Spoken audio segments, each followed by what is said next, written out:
Campagne d'affichage en plein métro à Paris, à Nantes, à Lyon ou encore en Angleterre, encart publicitaire. Cette année, Orléans met le paquet pour attirer les city breakers, les citadins à la recherche de courts séjours.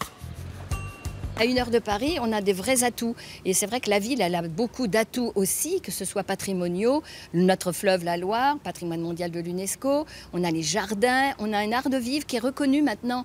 Il suffit d'ailleurs de se promener dans les rues d'Orléans pour voir le nombre de touristes et qui viennent maintenant pour vraiment découvrir Orléans, son art de vivre. Le défi est de taille, car il faut rattraper le retard en termes d'image par rapport à d'autres. Encore aujourd'hui, Orléans est considérée comme une ville de passage.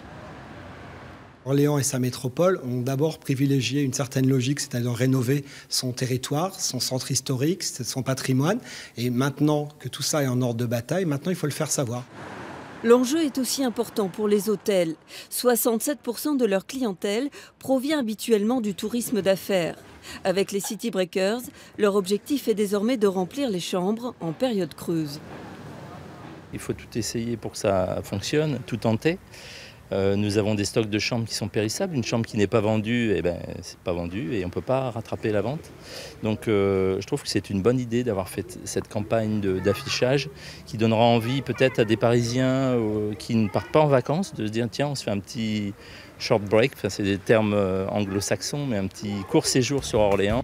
En 6 ans, les city breaks ou escapades urbaines ont progressé de 47% au niveau mondial.